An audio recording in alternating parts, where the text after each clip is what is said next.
ચાલો મિત્રો, આજે આપણે ધોરણ 6 ઇતિહાસમાં પહેલા પાઠની ચર્ચા કરીશું. ચાલો ઇતિહાસ જાણીએ. ઇતિહાસ જાણવાના સાધનો અથવા સ્ત્રોત.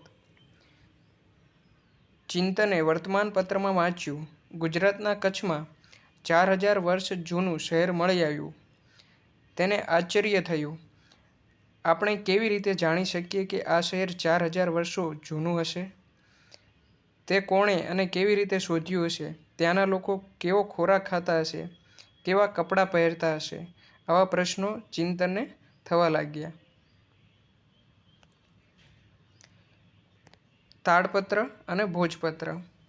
પ્રાચીન સમયમાં માનવી લખવા માટે તાડપત્ર કે ભોજપત્રનો ઉપયોગ કરતો, જેને આપણે હસ્તપ્રત કહીએ છીએ. તાડપત્રો એટલે તાડ વૃક્ષના પર્ણ પર લખાયેલી હસ્તપ્રતો અને ભોજપત્ર એટલે હિમાલયમાં થતા ભુર્જ નામના વૃક્ષોની પાતળી આંતરછાલ ઉપર લખાયેલ હસ્તપ્રતો. ખાસ યાદ રાખજો મિત્રો, ભોજપત્ર એટલે શું? હિમાલયમાં થતા ભુર્જ નામનું વૃક્ષ આવે જેની પાતળી આંતરછાલ ઉપર લખાયેલ હસ્તપ્રતો. તાડના પર્ણ પર અને ભુર્જ જેવા વૃક્ષોની છાલ પર તેઓ હસ્તપ્રત લખતા. તેમાંથી આપણને તેમની ભાષા અને જીવન જીવવાની પદ્ધતિની જાણકારી મળે છે. આવી અનેક હસ્તપ્રતો મળી છે. તાડપત્ર અને ભોજપત્ર પર લખેલી હસ્તપ્રતોમાંથી આપણને શેની માહિતી મળે છે? તો કે ભારતના પ્રાચીન યુગના માનવી વિશેની. આવી હસ્તપ્રતો ક્યાં સચવાયેલી છે? તો મંદિરો અને મઠોમાં. તેમાં સંસ્કૃત, પ્રાકૃત અને તમિલ ભાષાઓ લખાયેલી જોવા મળે છે.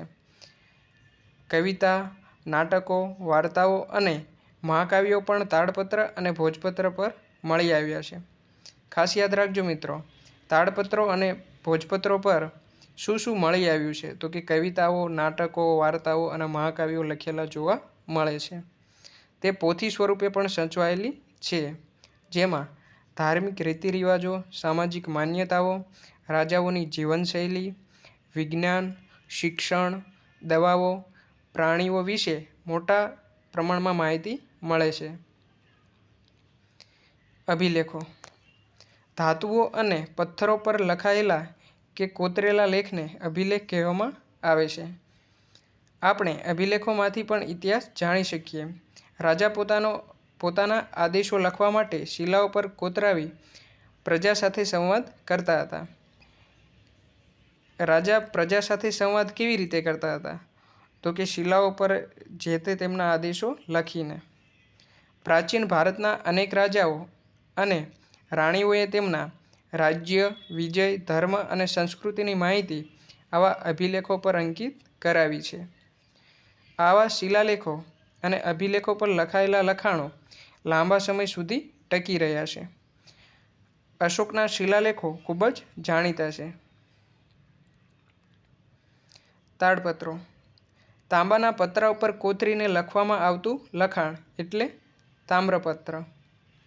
અનેક રાજાઓએ પોતાના વહીવટીતંત્ર અને દાનની માહિતી તામ્રપત્રો ઉપર પણ કોતરાવી છે.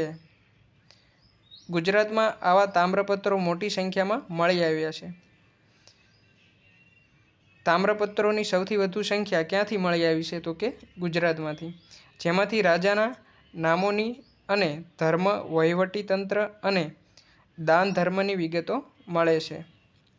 આવા તામ્રપત્રો શ્રી હેમચંદ્રાચાર્ય જૈન જ્ઞાન મંદિર, જે પાટણ ઉત્તર ગુજરાતમાં આવેલ છે, LD ઇન્સ્ટિટ્યૂટ ઓફ ઇન્ડોલોજી, જે નવરંગપુરા અમદાવાદ ખાતે આવેલ છે, ભોજે અધ્યયન અને સંશોધન વિદ્યાભવન, જે અમદાવાદ ખાતે આવેલ છે, અને શ્રી મહાવીર જૈન આરાધના કેન્દ્ર, જે કોબા ગાંધીનગરમાં સચવાયેલ છે. ખાસ યાદ રાખજો મિત્રો, કોન્સ્ટેબલમાં વારાફરતી આ પ્રશ્નો પૂછાતા રહ્યા છે. સિક્કા. સિક્કા પણ ઇતિહાસ જાણવાનું અગત્યનું સાધન છે. સિક્કા પર રાજાનું નામ, તેના ધર્મ, સંસ્કૃતિ તથા તેના સમય વગેરેની માહિતી મળે છે. ભારતમાં ઈસવીસન પૂર્વે, ખાસ યાદ રાખજો, ઈસવીસન પૂર્વેની 5મી સદીના પંચમાર્ક સિક્કા મળી આવ્યા છે, જે સૌથી જૂના સિક્કા છે. આ સિવાય ગ્રીક રાજાઓ, મૌર્યકાળ અને ગુપ્ત યુગના અનેક સોના, ચાંદી અને તાંબાના સિક્કા જે તે રાજ્યની સામાજિક, ધાર્મિક, આર્થિક અને રાજકીય માહિતી આપે છે. પ્રશ્ન એવો પૂછવામાં આવે મિત્રો કે સિક્કામાંથી શેની માહિતી આપણે મેળવી શકીએ? તો કે સામાજિક, ધાર્મિક, આર્થિક અને રાજકીય માહિતી મેળવી શકાય છે. પંચમાર્કના સિક્કા. પંચમાર્કના સિક્કા કેવી રીતે બનાવવામાં આવતા? તો કે ધાતુના ટુકડાઓને સાપ ઉપસાવવા બીબામાં મૂકી દબાણ આપી બનાવાતા સિક્કાને પંચમાર્ક સિક્કા તરીકે ઓળખવામાં આવે છે. ઇતિહાસના અભ્યાસીઓ, પુરાતત્વશાસ્ત્રીઓ, ઇતિહાસકારો અને પ્રવાસીઓ વિશે માહિતી મેળવીશું. માનવ સમાજનો ભૂતકાળ જાણવા આપણને પુરાતત્વશાસ્ત્રીઓ, જેને અંગ્રેજીમાં આપણે આર્કિયોલોજિસ્ટ કહેવાય છે, તે સંશોધન કરીને માહિતી આપે છે. તેઓ પ્રાચીન સ્થળો પર જઈ ઉત્ખનન કરીને મકાનો, સિક્કા, ઈંટો, પથ્થરો, ઓજારો, ખોરાકના નમૂના, મનુષ્યો, પ્રાણીઓના હાડકાં વગેરે શોધીને તેનો અભ્યાસ કરી તે સમયના માનવોની સંસ્કૃતિની આપણને અવગત કરાવે છે.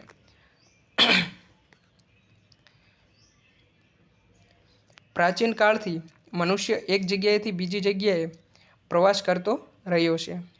ઘણા પ્રવાસીઓ બીજા દેશોમાં જઈને ત્યાંના જીવનની નોંધ પણ કરતા હતા. આવા પ્રવાસીઓના પ્રવાસ વર્ણનમાંથી આપણને જે તે દેશના ઇતિહાસ અને સંસ્કૃતિની જાણકારી મળે છે. જેમાં પ્રવાસીઓની વાત કરીએ તો મેગેસ્થનીઝ, પ્લિની, ફાહિયાન, યુએન સાંગ જેવા મુસાફરોની સમાવેશ થાય છે.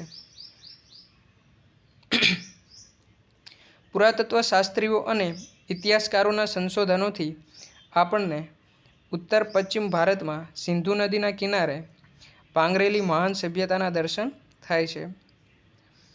ભારતમાં આજથી 4500 વર્ષ પહેલાં અનેક શહેરો અસ્તિત્વમાં હતા.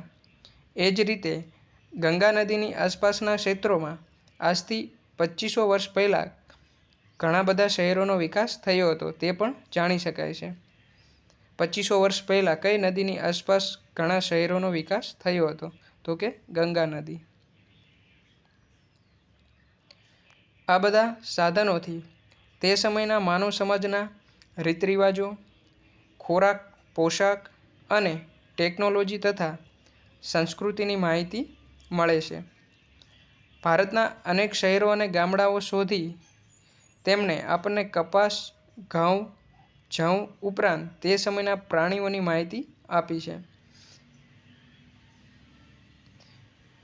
ઇતિહાસકારો ભૂતકાળનું અધ્યયન કરનારા મહત્ત્વના વિદ્વાનો છે. તેઓ મળી આવેલા સાધનોનું વર્ગીકરણ કરે છે, સંશોધન કરે છે, હસ્તપ્રતો, દસ્તાવેજો, અભિલેખોમાંથી માહિતી એકત્રિત કરે છે અને પછી યોગ્ય રીતે તેનું આલેખન કરે છે.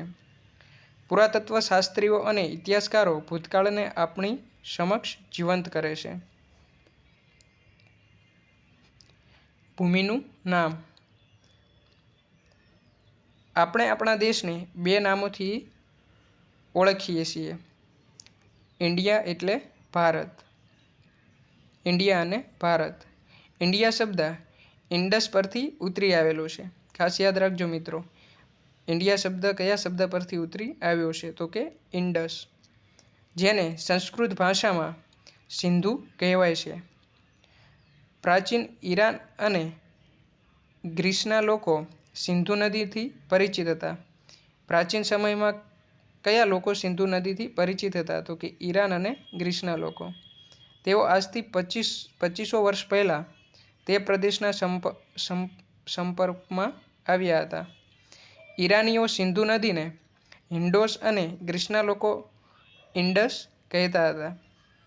ખાસ યાદ રાખજો મિત્રો, હિન્ડોસ સિંધુ નદીને કોણ કહેતા હતા? તો ઈરાનીઓ. અને ઇન્ડસ સિંધુ નદીને કોણ કહેતા હતા? તો ગ્રીસના લોકો. તેઓ આ નદીના પૂર્વ કિનારાને ઇન્ડિયાથી ઓળખતા હતા. ભારત એવું નામ ઋગ્વેદમાંથી આપણને જાણવા મળે છે. ભરત નામનો માનવ સમૂહ ઉત્તર પશ્ચિમ ભારતમાં આવીને વસેલો. તેમના નામ પરથી આપણો દેશ ભારત તરીકે ઓળખાય છે. આ સમૂહોનો ઉલ્લેખ સંસ્કૃતની પ્રારંભિક કૃતિ ઋગ્વેદમાં પણ જોવા મળે છે. સાલવારી. ઇતિહાસમાં સમયનું ખૂબ જ મહત્ત્વ છે. ઘટનાઓ સમય અને સ્થાનની સાથે જ લખી શકાય છે. આપણે સમયને તારીખ, માસ અને વર્ષ સાથે સાંકળીને સમજીએ છીએ. જેમ કે 20 જુલાઈ 2018 શુક્રવાર. આ પ્રમાણે સમયની ગોઠવણી ઈસુ ખ્રિસ્તીના જન્મ સાથે સંકળાયેલ છે. ખ્રિસ્તી ધર્મના સ્થાપક ઈસુ ખ્રિસ્તીના જન્મને દુનિયામાં કાળગણના સાથે જોડવામાં આવે છે. આપણે ઈસવીસન એમ કહીએ. અંગ્રેજીમાં ઈસવીસનને એડી એટલે કે એનો ડોમિની એટલે ઈસુ ખ્રિસ્તીના જન્મ પછીના વર્ષો એમ કહેવાય છે. દાખલા તરીકે ઈસવીસન 2000 એટલે ઈસુ ખ્રિસ્તીના જન્મ પછીના 2000 વર્ષ. એ જ રીતે ઈસવીસન પૂર્વે જેને બીસી એટલે કે બિફોર ક્રાઇસ્ટ એટલે કે ઈસુ ખ્રિસ્તીના જન્મ પહેલાં. ઉદાહરણ તરીકે ઈસવીસન પૂર્વે 2000 એટલે ઈસુ ખ્રિસ્તીના જન્મ પહેલાંના 2000 વર્ષ. ઈસવીસન પૂર્વ કહેવામાં આવે મિત્રો તો ઈસુ ખ્રિસ્તીના જન્મ પહેલાંનો સમયગાળો, અને ખાલી ઈસવીસન કહેવામાં આવે તો ઈસુ ખ્રિસ્તીના જન્મ પછીનો સમયગાળો. ઘણીવાર સાલવારીને એડીને બદલે સીઈ અને બીસીને બદલે બીસીઈ તરીકે પણ ઓળખવામાં આવે છે. સીઈ એટલે કોમન એરા, સામાન્ય કે સાધારણ યુગ, જ્યારે બીસીઈ એટલે કે બિફોર કોમન એરા, સામાન્ય કે સાધારણ યુગ પૂર્વે એટલે કે ઈસવીસન પૂર્વે.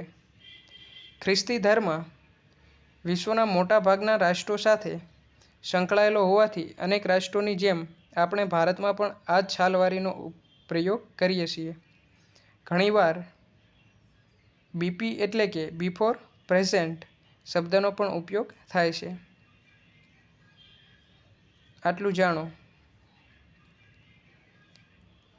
બીસી જેનું પૂરું નામ બિફોર ક્રિસ્ટ. એડીનું પૂરું નામ એનો ડોમિની. એનો અને ડોમિની એવા બે શબ્દ મૂળ ગ્રીક શબ્દો છે જેનો અર્થ in the year of God, ભગવાનના સમયનું વર્ષ થાય છે. દાખલા તરીકે એડી 2018 એટલે કે ઈસુ ખ્રિસ્તીના જન્મ પછીનું 2018મું વર્ષ. શિલાલેખ એટલે શું? તો કે પથ્થર પર કોતરીને લખાયેલો લેખ. ભોજપત્રો એટલે શું?